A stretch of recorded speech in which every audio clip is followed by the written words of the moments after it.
The Middle East is a powder keg. Tensions are soaring. UK Prime Minister Sir Keir Starmer held a crucial phone call with Iranian President Masoud Pezeshkian. This conversation underscores the alarming situation in the region. The call followed a unified message from the UK, US, France and Germany. They urged Iran to step back from threats against Israel. President Pezeshkian defended Iran's right to retaliate. He cited unprecedented inhumane crimes in Gaza. He criticized Western nations for their silence. This silence, he argued, emboldens Israel. The call came as fears of Iranian retaliation escalated. The US deployed a guided missile submarine to the Middle East. It's a clear signal of how seriously the situation is being taken. The world is watching, worried about a wider conflict. The focus is on finding diplomatic solutions. Iran sees the death of Hamas leader Ismail Haniyeh as a provocation. Their response is that retaliation is justified. President Pezeshkian made it clear, nations have a right to defend themselves against attacks. He implied that Israel's actions cannot go unanswered. Haniyeh's death was a major escalation. It ignited anti-Israel sentiment within Iran. Hardliners who favor a forceful response are now even more determined. Iran interprets the West's silence on Israel's actions as tacit approval. This reinforces their belief that a strong message must be sent. Iran's military conducted drills near the Iraqi border. These drills, carried out by the Revolutionary Guards, are a show of force. They demonstrate that Iran is ready to use military might if necessary. While the Iranian government hasn't directly claimed responsibility for Haniyeh's death, their words and actions suggest a calculated response is in the works. Prime Minister Starmer's message was clear: de-escalate.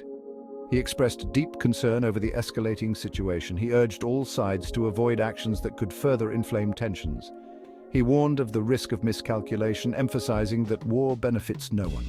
Sir Keir proposed a multi-pronged approach to address the crisis. First, an immediate ceasefire. Second, the release of all hostages. Third, increased humanitarian aid to Gaza. He stressed that diplomatic negotiations are the most effective way to achieve these goals. The Prime Minister also addressed the issue of foreign detainees in Iran. He called for their release. He also urged Iran to stop supporting Russia's invasion of Ukraine. He emphasized that constructive dialogue between the UK and Iran depends on Tehran ceasing actions that destabilize the region, including threats against individuals in the UK. Section 4. The world reacts: a plea for de-escalation. The UK is not alone in its concern. Alistair Bunkall, Sky News Middle East correspondent, emphasized the rarity of a British Prime Minister engaging in direct dialogue with an Iranian leader. The call gave Prime Minister Starmer a chance to personally convey the message of de-escalation. Western powers issued a joint statement. They emphasized the urgency to secure a ceasefire and release hostages in Gaza. The statement condemned Iranian aggression. They also expressed support for Israel's right to defend itself. This united front reflects global concern over Iran's actions. Section 5. The brink of war, a region on edge. The Middle East is a tinderbox. Israel is on high alert, bracing for potential attacks from Iran or its allies, including Hezbollah. The Israeli government has vowed a firm response to any aggression, which raises concerns about a cycle of violence. David Mencer, an Israeli government spokesman, spoke to Sky News. He described a ring of terror armies operating against Israel. He highlighted the complex web of actors and allegiances in the region. He emphasized Israel's commitment to peace, but warned that those who harm its citizens will face severe consequences. The world is watching with bated breath. Everyone understands that this conflict could escalate rapidly, with devastating consequences for the region and beyond. The focus remains on diplomatic efforts to de-escalate tensions, secure a ceasefire, and find a lasting solution to the ongoing crisis.